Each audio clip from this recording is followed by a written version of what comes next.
오늘 말씀의 제목은 제자를 부르시다. 본문 말씀은 마가복음 1장 16절부터 20절까지 말씀입니다. 같이 읽겠습니다. 시작. 갈릴리 해변으로 지나가시다가 시몬과 그 형제 안드레가 바다에 금을 던지는 것을 보시니 그들은 어부라. 예수께서 이르시되 나를 따라오너라. 내가 너희로 사람을 낚는 어부가 되게 하리라 하시니 곧 그물을 버려두고 따르니라.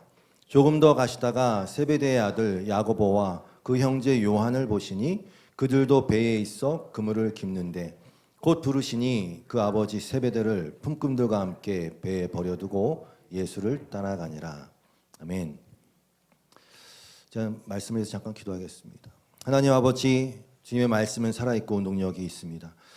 하나님, 말씀으로 이 땅 가운데 오신 주님, 오늘도 말씀 대신 우리 주 예수 그리스도의 어떠함을 깊이 나누고자 합니다. 성령께서 인도하여 주시고 그 말씀이 일하기를 간절히 소원해 봅니다. 말씀하여 주시고 말씀이 일하여 주시고 말씀 가운데 우리를 거하게 하여 주시옵소서. 예수님의 이름으로 기도드립니다. 아멘.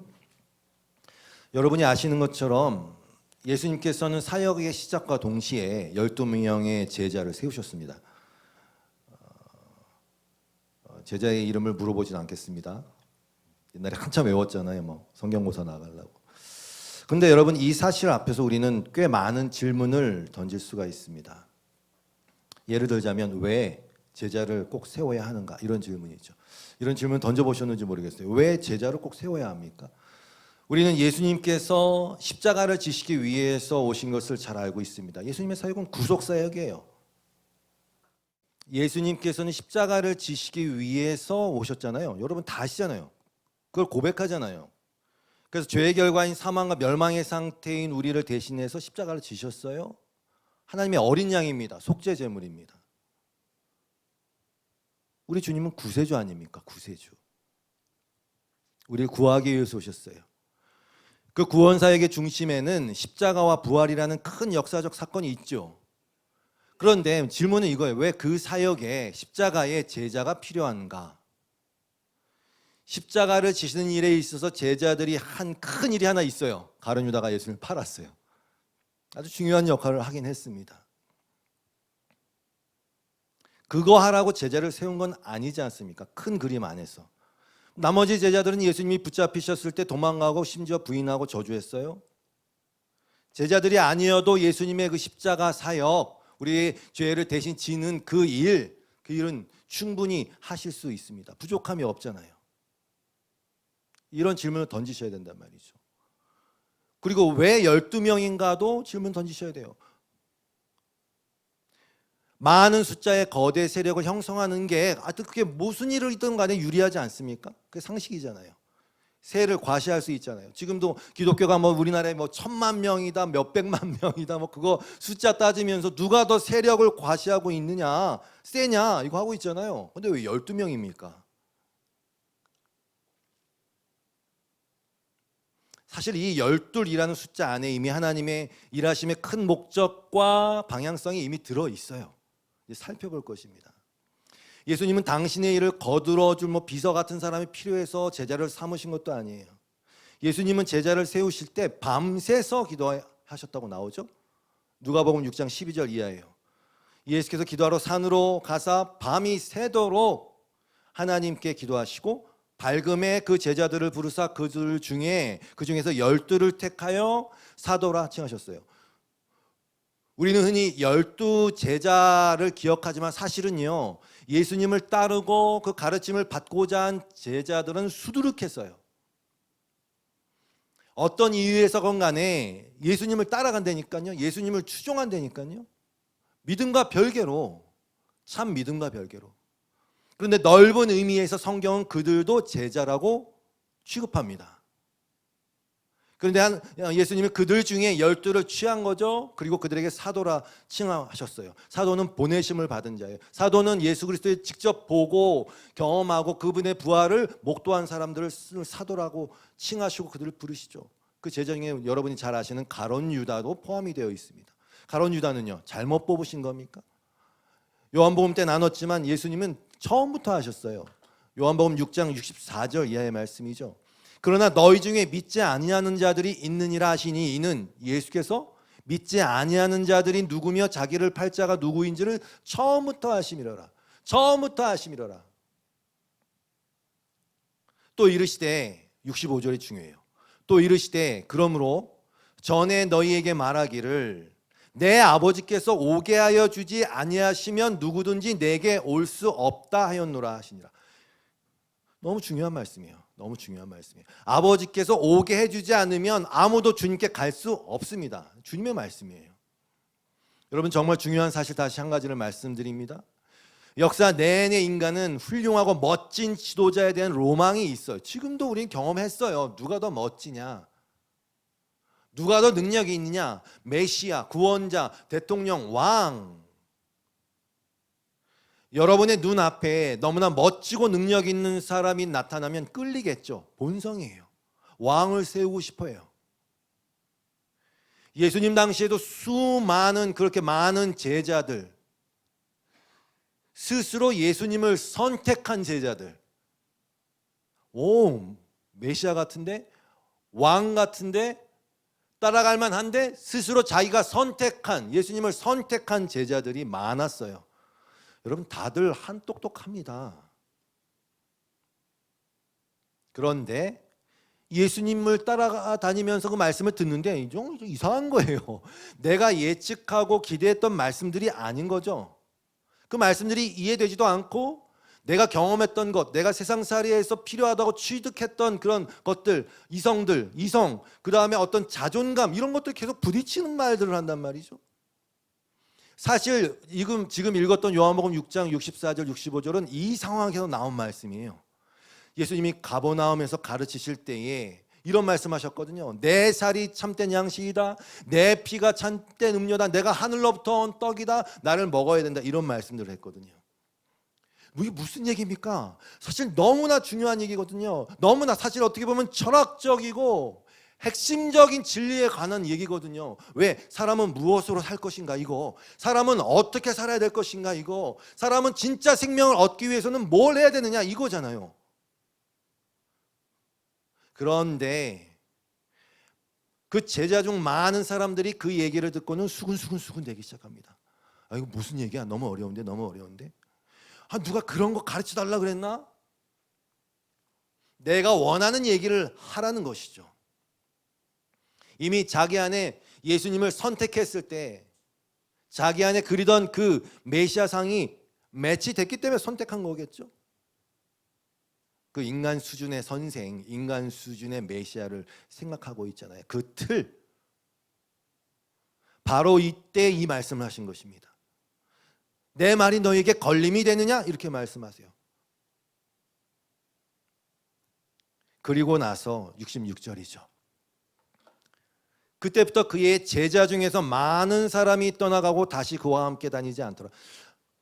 제가 생각할 땐 대다수가 떠나갔던 것 같아요. 많은 사람들 다 떠나갔어요. 무슨 말인가 하면요, 자기가 주님을 선택하는, 자기가 예수님을 선택한 자는 떠나가게 되어 있어요. 아까 읽었던 말씀처럼 아버지께서 오게 한 자가 아니면 내게 올 수 없다는 말씀하고 일맥상통하는 것이죠. 그럼 남아있는 자들은 하나님이 오게 한 자, 하나님이 부르신 자, 제가 하는 말이 아니에요. 주님이 그러셨잖아요. 성도도 마찬가지예요. 여러분 사실 제자들은 성도의 어떤 모범이에요. 표본이에요. 12제자 동격이라고 보셔도 돼요. 왜냐하면 성도라는 존재가 왜 제자냐 하면, 성도라는 존재는요 진리에 대해서 가르침을 받기 때문에 그렇습니다. 제자가 가르침을 받는 자들 아닙니까? 왜? 하나님의 구원의 방법이라는 것이 바로 그 가르침, 전도, 그 설교, 그 선포, 그 미련한 그 선포라는 화끈하지 않은 뜨뜻미지근한 것 같은 좀 더 기적 이런 어떤 정말 확실한 그런 것들이 아닌 선포. 야, 주님이 구약 성경은 이랬대더라 이런 식의 그 말씀, 그거로 하나님이 구원하시기로 작정하셨잖아요. 고린도전서 1장 21절의 말씀이에요. 하나님의 지혜에 있어서는 이 세상이 자기 지혜로 하나님을 알지 못하므로 하나님께서 전도에 미련한 것으로 믿는 자들을 구원하시기를 기뻐하셨던. 그럼에도 불구하고 상관없어요. 어떤 눈에 확실하게 띄는, 나에게 엄청난 유익을 주는 무슨 치유가 일어나거나 어떤 기적이 일어나거나 내가 예상하지 못했던 하나님만 할 수 있는 일들을 계속 바라죠. 우리는 거기 쫓아다니는 사람들이 많잖아요. 아니요, 하나님의 방법은 전도예요. 말씀이에요. 프리치예요. 예수님도 마가복음 1장 38절에서 말씀하신 거예요. 이르시되 우리가 다른 가까운 마을로 가자. 거기서도 뭐라고요? 전도하리니. 근데 뭐라고요? 내가 이를 위하여 왔노라. 예수님도 전도하러 왔대요. preach, 전도하러 왔대요. 왜 다른 무수한 방법들을 제껴놓고 하필 그 전도, 그 말씀 선포를 통해서 구원을 이루시고 자녀를 만드시는가? 이 부분에 대해서는 몇 번 많이 말씀드렸어요. 무언가에 혹해서 누군가를 믿는다? 기적을 보고 믿는다? 소원 성취되는 것을 목표로 그것을 믿는다? 그건 뻔해요. 왜? 이미 그것은 구원의 요체가 자기 자신이 되는 것이고 이미 그 동기 자체가 나의 유익과 욕심을 위해서 선택하는 모양새가 되는 거예요. 그래서 하나님은 구약의 오랜 역사를 통해서 수많은 기적을 보여주셨음에도 불구하고 이스라엘은 믿기는커녕 하나님을 배반하고 하나님을 이용해 먹으려는 역사를 수천 년간 내내 쭉 써내려왔잖아요. 그거 우리는 보잖아요. 그 중에 몇몇만, 좀 부지깽이 같은 몇몇만, 아브라함 이런 사람들, 우상 만들던 아브라함 이런 사람들 불러다가 내가 너를 통해서 구원할 거야. 결국은 그 얘기잖아요. 똑같아요. 제자들이 그래요. 마가복음 1장 37절에 보면 주님을 만나서는 신나서 얘기합니다. 주님, 모든 사람이 주를 찾나이다. 주님, 모든 사람이 주님을 찾나이다. 신나겠죠. 뭐 내가 선택한 주님이 모든 사람의 로망이네, 대상이네, 쫓아가고자 하는 어떤 롤모델이네. 와, 신난다. 주님, 모든 사람이 주를 찾나이다. 이때 말씀하신 거예요. 야, 우리가 다른 동네로 가자. 다른 동네 가자. 거기서 전도하자. 말씀 전하자. 모든 사람이 주를 찾나이다. 이것은 뭔가 굉장히 능동적이면서 긍정적이고 역동적인 상태로 이게 보이십니까? 아니에요.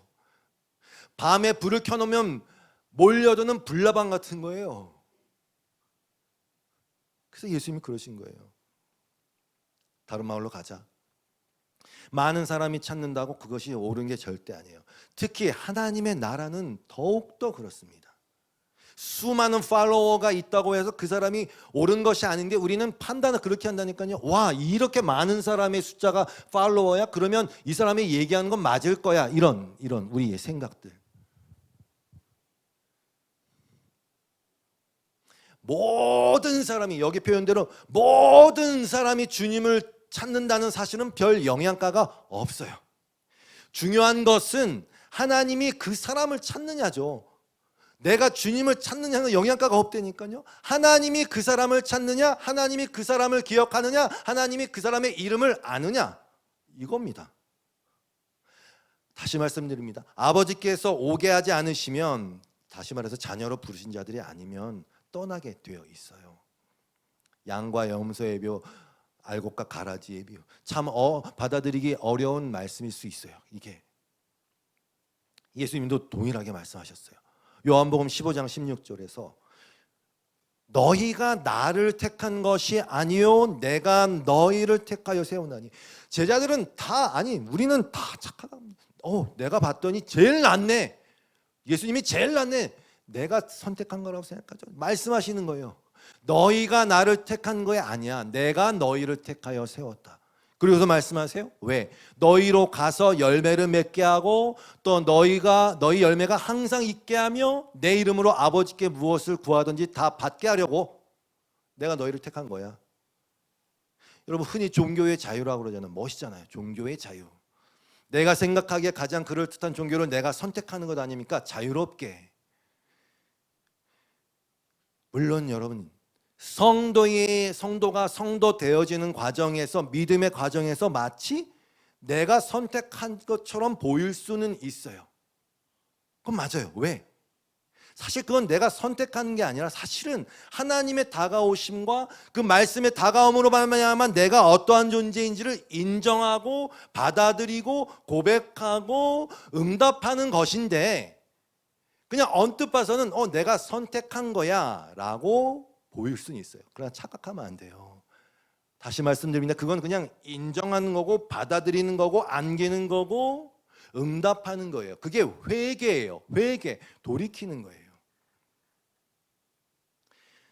여러분이 주님을 선택한 게 아닙니다. 여러분이 진짜 성도라면. 그런데 이렇게 생각할 수 있어요. 이건 목사님, 이거는 제자들에게 하신 말씀 아닙니까? 12 제자의 의미가 바로 하나님의 자녀예요. 이스라엘 12지파, 12 제자, 하나님의 자녀. 아모스 3장 2절에서 그러죠. 하나님이 그러세요. 모르겠어요. 왜 그러시는지 잘 모르겠어요. 맨날 뭘 하여튼 주님을 막 섬긴다고는 하는데, 주님은 야 됐다 그만해라, 하여튼 그런 관계인데, 주님은 끝까지 말씀하세요. 내가 땅의 모든 족속 가운데 너희만 알았나니. 많은 족속이 있잖아요. 블레셋, 아수르, 그 많은 족속이 있을 거 아닙니까? 그런데 계속 얘기하세요. 그리고 내가 너희만 알기 때문에 내가 너희 모든 죄악을 너희에게 보응하리라 하는 거예요. 그래서 묻는 거예요. 자녀이기 때문에 채찍질하는 거예요. 아니면 고하죠. 야고보가 얘기한 거예요. 야, 너에게 시험이 닥쳤어? 너가 어려움이 닥쳤어? 그건 너네 자녀라는 증거다. 아무것도 없으면 사생아야. 근데 말씀하세요. 계속 내가 너희만 알았다, 너희만 알았다. 너희만 안 돼요. 이건 우린 경험상 알아요. 부모들은 졸업 앨범 이런 거 보면 수많은 아이들 중에 여러분 자녀만 보이죠. 네, 그렇게 보이는 거예요. 너희만 알았다, 너희만 알았다. 내 아들이 거기서 툭 튀어나오죠. 네, 그렇게 보이는 거예요. 하나님의 눈에 그렇게 보이는 거예요. 다시 말씀드립니다. 요한복음 15장 16절에서 너희가 나를 택한 것이 아니요 내가 너희를 택하여 세웠다. 그리고 뭐라고요? 열매를 맺게 한다. 그 열매가 항상 있게 하기 위해서다. 우리는 이 앞절에서 요한복음 15장 5절에서 예수님이 이미 그 열매가 어떻게 맺어지는지를 말씀하셨어요. 나는 포도나무요 너희는 가지라. 그가 내 안에 내가 그 안에 있으면, 즉 그리스도와 하나가 되면 너희는 열매 맺을 거야. 그게 아니면 너 나가리야. 너희가 아무것도 아니야. 너희가 아무것도 아니야.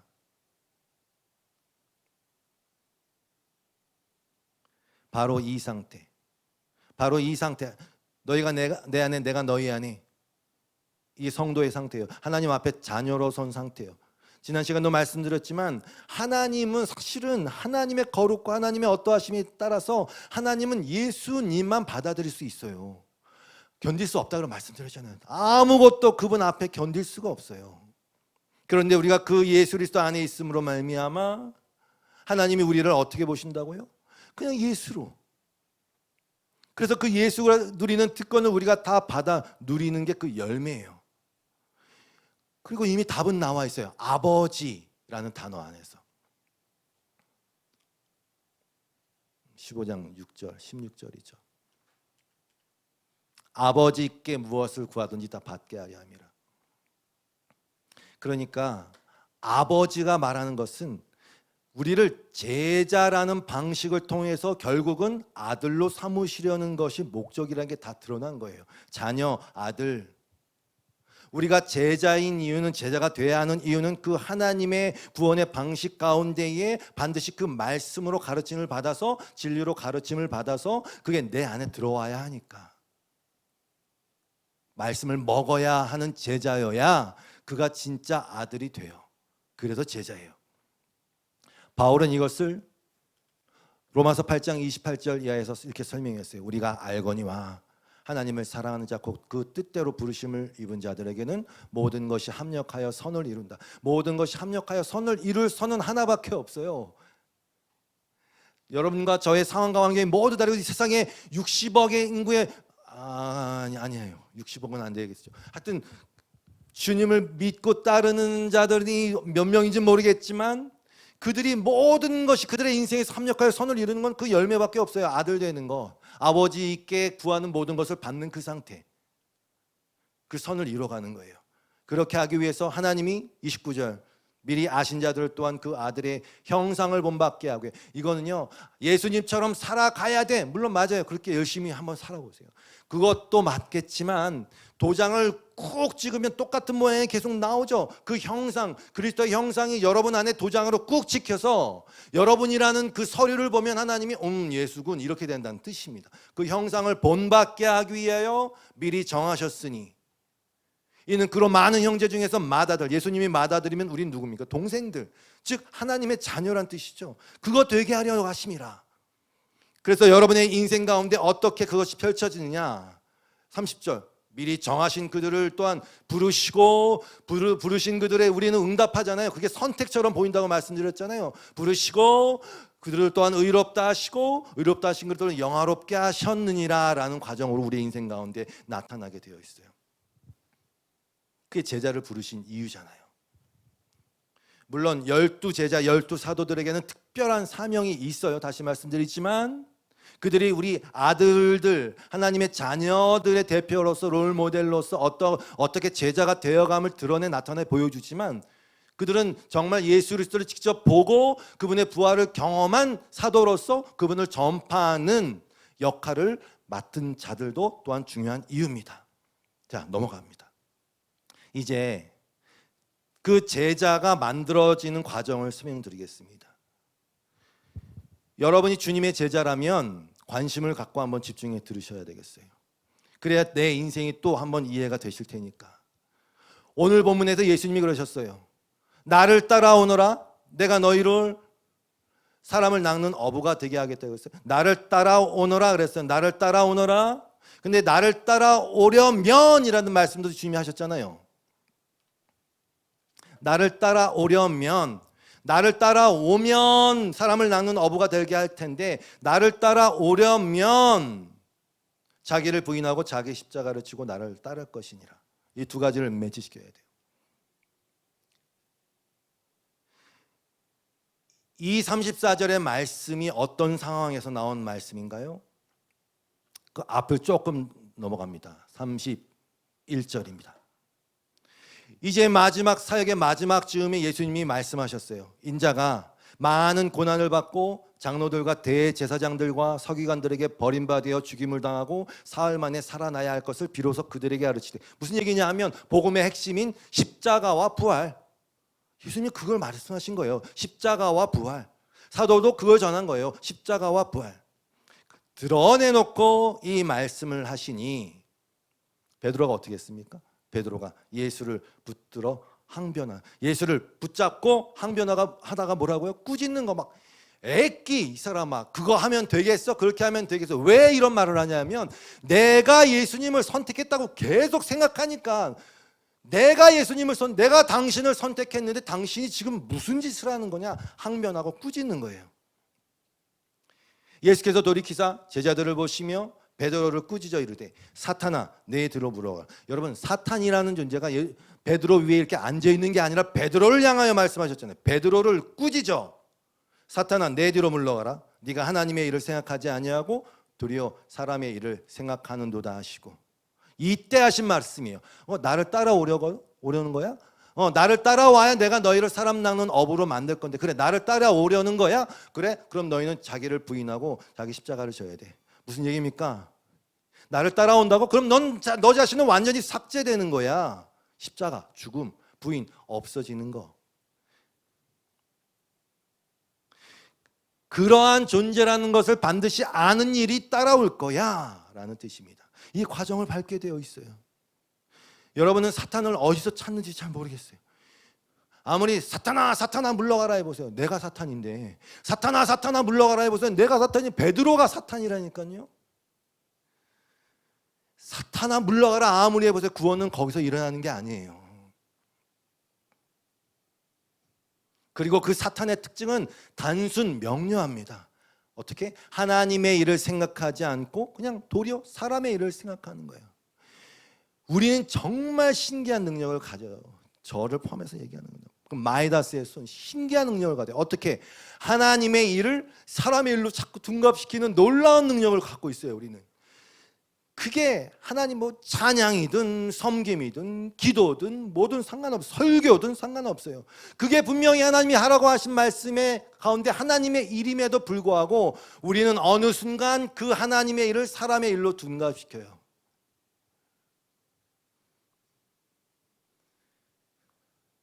찬양도 마찬가지예요. 그거 하나님 찬양하라고 우리 불렀잖아요. 내가 나를 찬송할 자를 불렀다. 하나님의 일이에요. 근데 어느 순간 사람의 일로 만들어버려요. 그 일에 치이고 그 일로 나 잘났다 니 잘났다. 그 본질을 비본질로 만들어버리는 정말 특출난 능력을 다 갖고 있어요. 그게 사탄이에요. 그러니까 우리는 위로를 받는 거예요. 성경을 통해서. 와, 뭐 베드로도 그런데 괜찮아요. 베드로도 그런데. 과정이구나. 예수님이 기도 열심히 하고 빡세게 기도해서 뽑은 12이 그렇구나. 심지어 그 중에 하나는 예수님 팔았네. 다 과정이에요. 내가 사탄이에요. 이걸 알아야 되는데. 그래야 자동적으로 자기를 부인하려는 마음이 생기죠. 와, 진짜 학을 떼면서 나라는 정말 뭐 바울이 그렇게 얘기했잖아요. 와, 이 사망의 뭐 그런 거. 그럼 뭘 근거로 자기를 부인할 수 있어요? 아무리 허벅지 찔러보세요. 참아보세요. 소용없어요. 그 순간뿐이에요. 소용없어요. 100% 말씀드릴게요. 소용없습니다. 내가 누구인지를 모르는 한에서는 소용없어요.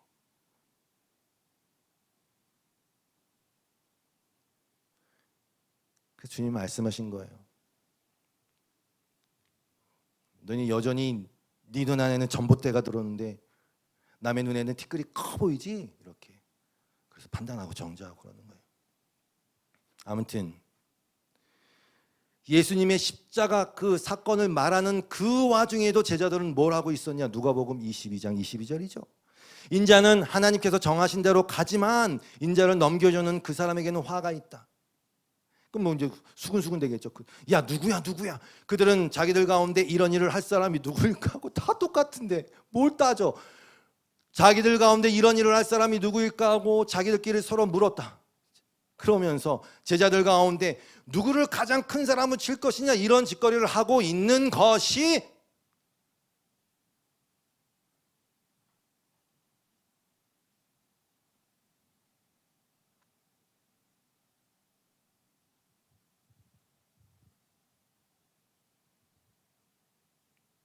황당하죠.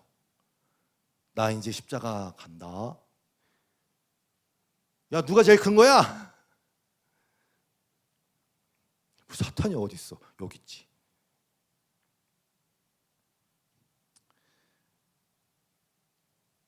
그러다가 이 말씀을 하시잖아요. 누가복음 22장 31절 세 번역에 시몬아 시몬아. 과정이에요. 그러니 괜찮아요. 우리가 그렇다는 게 아니고 시몬아 시몬아 보아라, 사탄이 밀처럼 너희를 체질하려고 너희를 소나기에 넣기를 요구하였다. 다른 번역에서는 체질할 허락을 받았다. 네, 욥기 보시면 괜찮아요. 욥기 생각하시면 돼요. 사단이 너를 엄청 체질할 거야. 그러니까 뭐 베드로의 인생을 보니 맞아요. 맞아요. 엄청나게 체질을 해댔습니다. 그럼 당연히 베드로는 넘어지겠죠. 그래서 32절에 말씀하시는 거 아닙니까? 그러나 나는 네 믿음이 꺾이지 않도록 너를 위하여 기도하였다. 그러니까 여러분, 나를 부르신 분도 주님이시고 내가 선택하니라 나를 선택한 분이에요. 그분이. 그리고 그분은 나를 책임지세요. 믿음을 기도하시고 책임지세요. 내가 너를 위해서 기도하였다. 그러니까 너는 다시 돌아올 건데 네가 다시 돌아올 때는 네 형제를 굳게 하여라. 사람을 낳고 싶어? 너는 다시 돌아와서 네 형제를 굳게 할 거야. 너 사람을 낳고 싶어? 너는 그러면 넌 바닥 쳐. 그럼 베드로가 가만히 있을 베드로가 아니죠. 이 말을 듣고 내가 왜 다시 돌아와? 내가 어딜 간다고? 내가 왜 다시 돌아와? 나를 뭘로 보고? 주님, 내가 주님과 함께 오게도 가고 죽는데도 같이 가기로 내가 각오한다. 베드로입니다 라고 얘기하거든요. 바로 다음에. 끝까지 내가 주님을 선택했는데 무슨 소리 하는 거야? 내가 주님을, 이 베드로가 당신을 선택했는데 나한테 뭔 얘기하는 겁니까 지금? 끝까지 딱 짚어주시죠. 베드로야, 내가 너한테 말해줄게. 오늘 닭 울기 전에 네가 3번 나를 모른다고 부인하리라. 마가복음 버전은 더 정확해요. 닭이 2번 울기 전에 네가 3번 나를 부인하리라. 나중에 우연히 울었나? 닭이 2번 울기 전에 3번 부인할 거야. 여러분, 이걸 안 하면 우린 이 자아의 늪에서 절대로 빠져나오지 못해요. 완전히 박살나지 않으면 모른다니까요. 그리고 소름 끼치게도 베드로는 정확하게 이 주님의 말씀대로 하셨어요. 3번 부인하자 닭이 2번 울어버렸죠. 베드로가 치킨을 먹었을 것 같으세요? 어디 그 체에서 먹겠습니까? 적나라한 자신, 사탄! 적나라한 자신의 실상을 매번 마주하게 될 텐데, 그런데 재미있는 게 아니라 너무 소름 끼치는 사실은 뭔지 아세요? 좋은 의미에서 하나님은 성도에게 다 닭 한 마리씩 키우게 하세요. 곰곰이 생각해 보세요. 여러분의 닭은 뭔지. 꼭 닭 한 마리를 키우게 하셔서 내가 주님을 선택했지 이러려고 하는 순간 꺾여 2번 3번 꺾여. 그러면 정신 똑 차려가지고 이러고 기가 막힌 타이밍에, 그게 바울이 말하는 죄의 역할인 거예요. 죄가 더한 곳에 은혜가,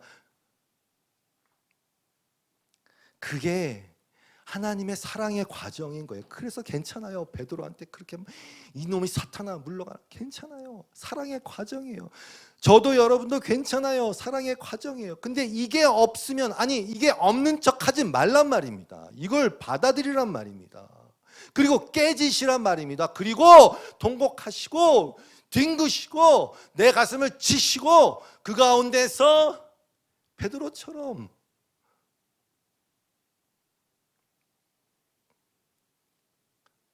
여러분은 어떤 닭을 갖고 계십니까? 전 닭이 있어요. 너무 자주 울어서 괴로워요. 이제 우리가 제자들의 대표로, 교회의 대표로 그 베드로가 주님을 처음 만났을 때와 주님을 거짓 마지막에 만났을 때를 살펴보고 마치겠습니다. 아버지께서 오게 하셔서 주님 앞으로 간 사람들이 어떻게 사람을 낚는 어부가 되는지를 보자는 말이죠. 믿음으로 믿음에 이르는 과정이에요.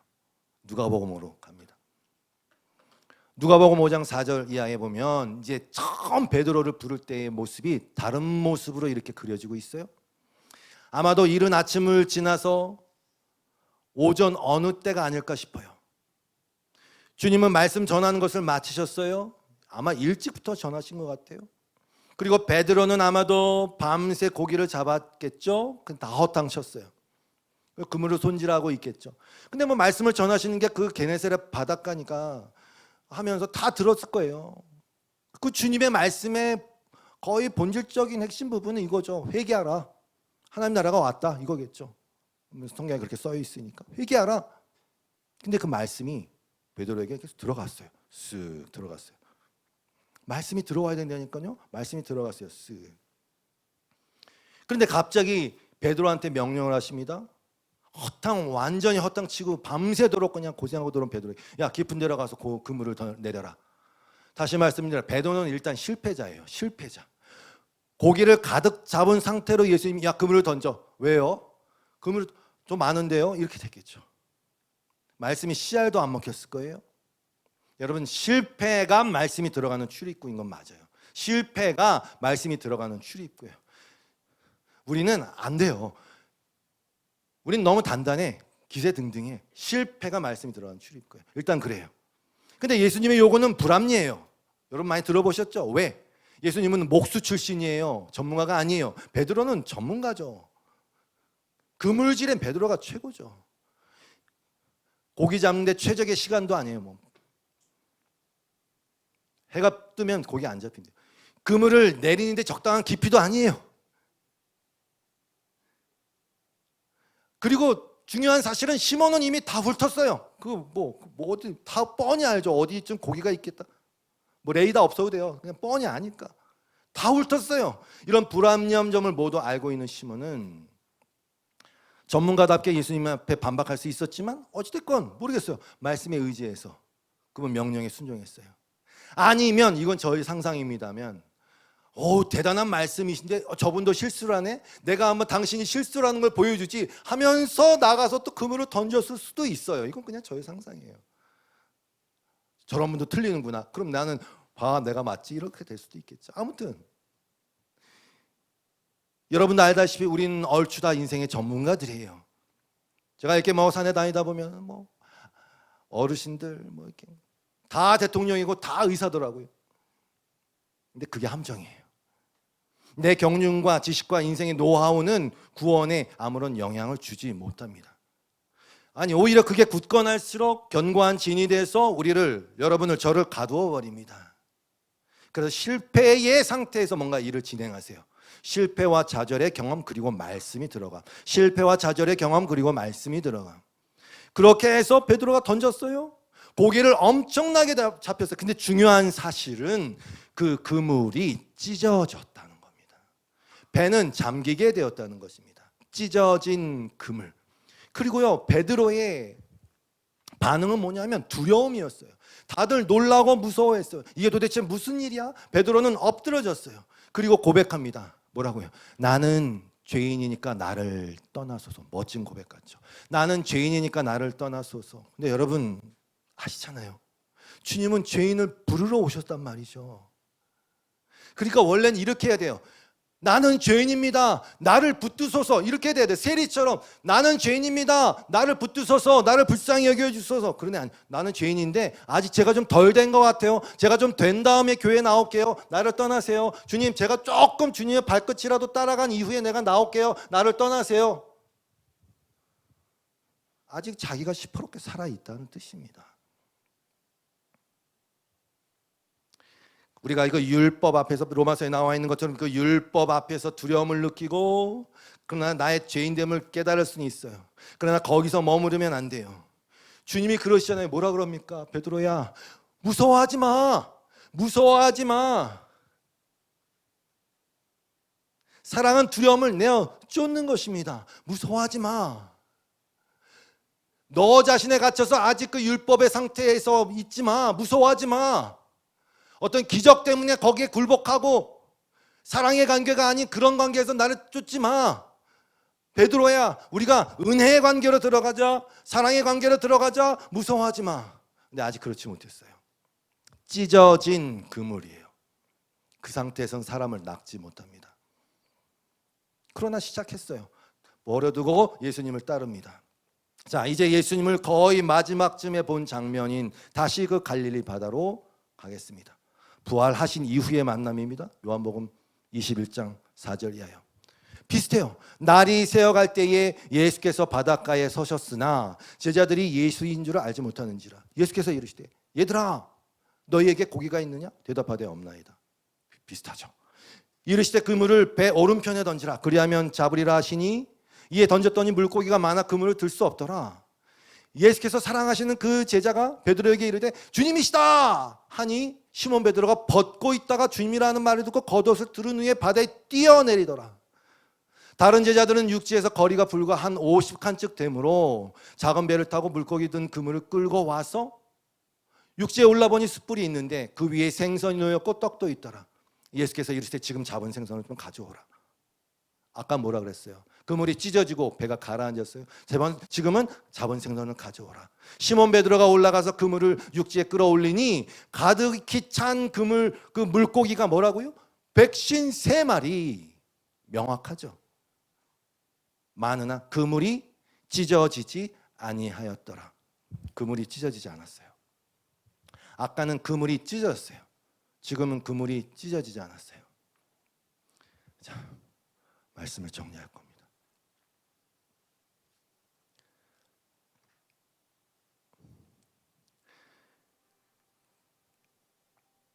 열심히 쫓아갔는데 주님은 십자가에 지셨고 비참하게 죽었고 능욕 가운데 죽었어요. 그다음에 부활을 하신 사건이 지나서 이 시간까지 오기에 베드로는 수없이 많은 체질을 겪었어요. 사탄도 됐다가 주님을 부인하는 자신의 실상을 마주하게 됐어요.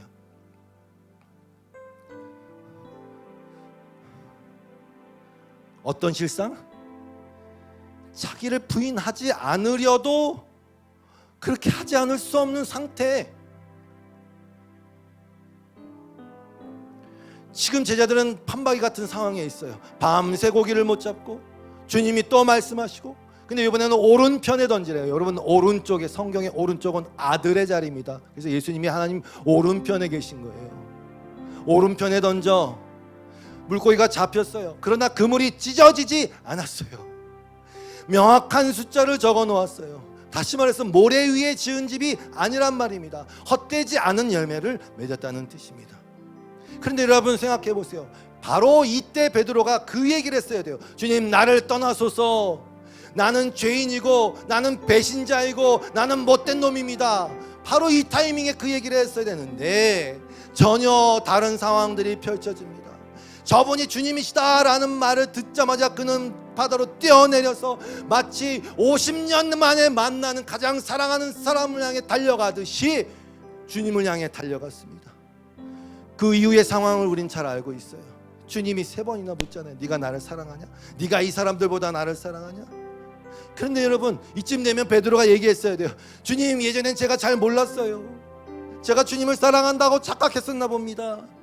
저는 주님을 저주하고 부인하고 도망간 사람입니다. 제가 무슨 사랑을 한다고, 제가 무슨 사랑을 한다고 이래야 되는데, 네 주님, 제가 주님을 사랑하는 줄을 주께서 아십니다. 내가 주님을 사랑하는 줄을 주께서 아십니다. 이게 무슨 짓입니까? 왠지 아세요? 제 주님을 진짜 안 거예요. 내가 그래도 되는 주님이구나. 내가 이래도 되는 주님이구나.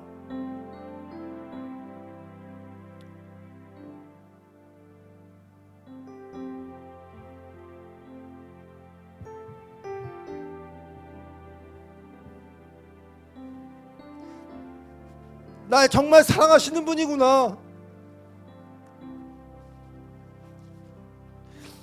내가 부인도 하고 저주도 하고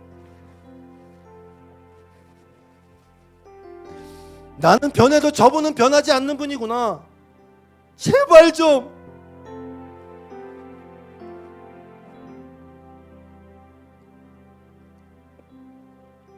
그리고 두려워서 꿇었던 베드로는 갔어요. 두려움은 갔어요.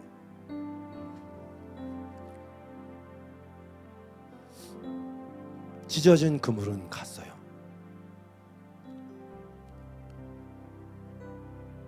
사람을 낚을 거야, 취할 거야 라는 주님의 말씀이 여전히 자기의 힘과 노하우와 물량 공세와 지극정성으로 사람을 낚으려고 하고 있다면 멈추시고 찢어진 그물일 뿐이에요.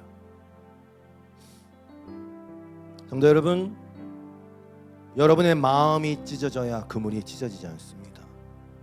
여러분이 누군가를 품는다는 것은, 아니 품을 수 있다는 것은 여러분이 그 찢어짐을 감당해야 한다는 뜻입니다. 저와 여러분이 살아있다면 우리는 여전히 그 노래의 가사처럼 내 속엔 내가 너무 많고 내 안에 가신 너무 많아요. 주님이 머물 수 없을 뿐만 아니라 아무도 머물 수 없어요. 저와 여러분은 물과 같은 존재가 되어야 돼요. 물이 가장 낮은 곳으로 자연스럽게 흘러들듯이, 그리고 그 물은 반드시 무언가를 살리듯이 생명이 물로 오신 주님은 그렇게 가장 낮아지고 가장 처절하게 찢기셨어요. 다 찢기셨어요. 그래서 우리를 다 품으실 수 있어요. 그렇게 제자들도 성도들도 하나님의 사람이 되어갑니다. 갈라디아서 2장 20절, 내가 그리스도와 함께 십자가에 못 박혔나니 그런즉 이제는 내가 사는 것이 아니요 오직 내 안에 그리스도께서 사시는 것이라. 이제 내가 육체 가운데 사는 것은 나를 사랑하사 나를 위하여 자기 자신을 버리신 하나님의 아들을 믿는 믿음 안에서 사는 것이라. 이렇게 어떤 알맹이가 만들어졌어요. 그 안에 알맹이가, 열매가. 예수님이 그렇게 불렀잖아요. 얘들아, 고기가 있더냐? 그 얘들아, 파이디온, 인펀트, 유아, 어린아이. 제자들을 얘들아, 얘들아. 다시 오신 주님이 얘들아, 그래 고기는 많이 잡혔어? 힘들어?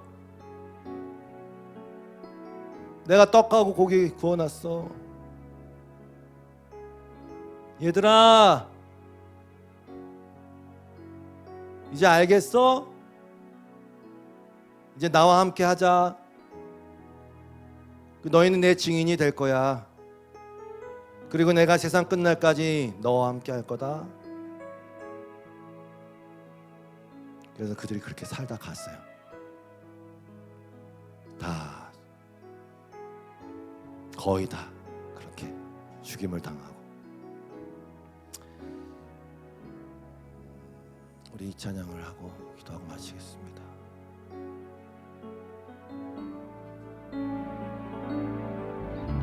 나 무엇과도 주님을 바꾸지 않으리. 다른 어떤 은혜 구하지 않으리. 오직 주님만이 내 삶의 도움이시니 주의 얼굴 보기 원합니다. 주님 사랑해요. 주님 사랑해요.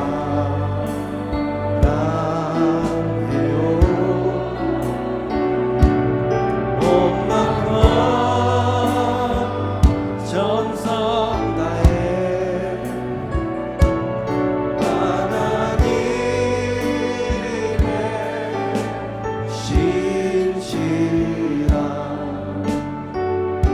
친구 되기 원합니다. 주님 사랑해요. 주님 사랑해요. 온 마음과 정성 다해 하나님의 신실한 친구 되기 원합니다. 눈을 감으시고 1분 정도 돌이켜보시고 얘들아, 얘들아, 고기 잘 잡혔어? 뭐하고 있었어? 얘들아, 이리 와. 나랑 같이 가자니까. 사랑해? 내가 너를 사랑하는 거야. 내가 너를 사랑한다니까. 괜찮아. 괜찮아. 내가 왔어. 괜찮아. 나 부인했어. 괜찮아. 얘들아,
주님,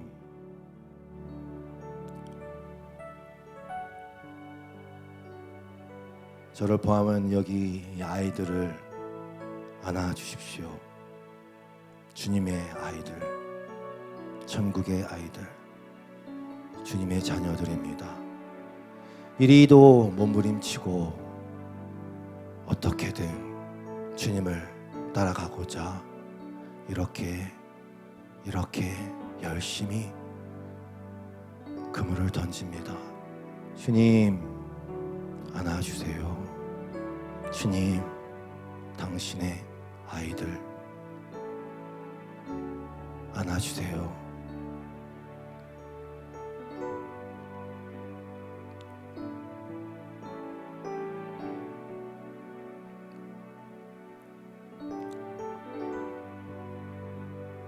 주님은 참으로 좋으신 분이십니다. 감사합니다, 주님. 예수님의 이름으로 기도드렸고, 주님 주 앞에 드리는 기도와 예물과 많은 고백들,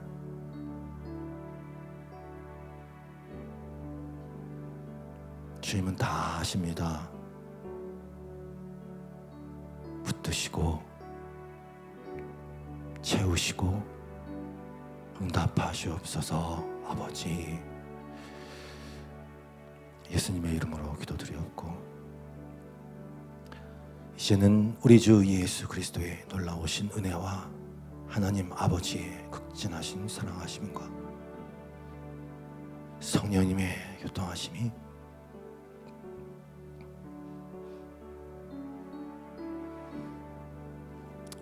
좋으신 주님을 예배하고 사랑하는 여긴 모든 하나님의 자녀들 위해 영원토록 함께 하시기를 간절히 축원하옵나이다.